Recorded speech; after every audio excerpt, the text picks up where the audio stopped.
दक्षिण अमेरिका के घने जंगलों में, जहां पेड़ों की ऊंची शाखाएं सूरज की रोशनी को जमीन तक पहुंचने से रोक देती हैं, वहीं इन जंगलों की छतरी के बीच रहता है एक ऐसा छोटा सा बंदर, जिसे देखकर पहली नजर में ऐसा लगता है जैसे प्रकृति ने उसके सिर पर सफेद मुकुट रख दिया हो। लेकिन यह सिर्फ इसकी खूबसूरती नहीं है, यह सफेद बाल इसके लिए एक खास संकेत भी बन सकते हैं।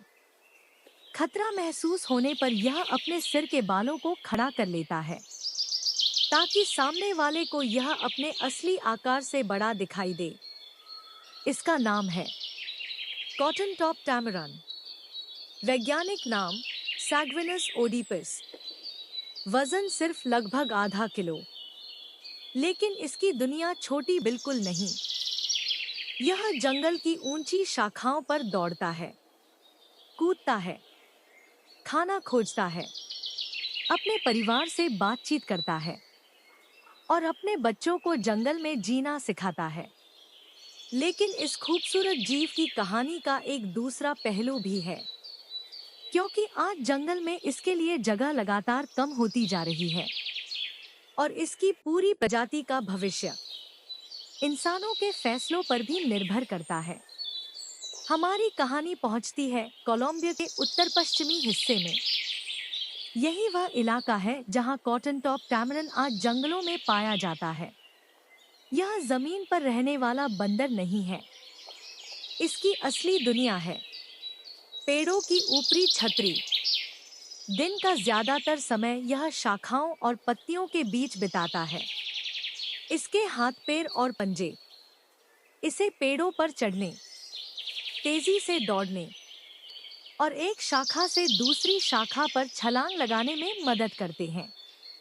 और इसकी लंबी पूंछ, वह किसी बंदर की तरह शाखा को पकड़कर लटकने के लिए नहीं होती, बल्कि ऊंचाई पर चलते समय शरीर का बैलेंस बनाए रखने में मदद करती है। कल्पना कीजिए, पेड़ की एक पतली शाखा, उसके ऊपर आधा किलो का यह छोटा सा शरीर, और फिर अचानक एक छलांग। कॉटन टॉप टैमरन करीब 4.5 मीटर दूर की शाखा तक छलांग लगा सकता है। यानी आकार छोटा है, लेकिन जंगल में इसकी एजिलिटी कमाल की है। अब आते हैं इसकी सबसे खास पहचान पर। इसके माथे से लेकर गर्दन के पीछे तक फैले सफेद बाल इसे दुनिया के सबसे आसानी से पहचाने जाने वाले छोटे बंदरों में शामिल करते हैं। इसी वजह से इसे नाम मिला, कॉटन टॉप टैमरन। लेकिन यह सफेद क्रेस्ट केवल फैशन नहीं है। जब इसे खतरा महसूस होता है तो सिर के बाल खड़े हो सकते हैं। इससे यह अपने शरीर को बड़ा दिखाने की कोशिश करता है। जंगल में कई बार दिखना ही बचाव का पहला हथियार होता है, लेकिन इसके पास सिर्फ अपीयरेंस नहीं, एक और जबरदस्त हथियार है, कम्युनिकेशन।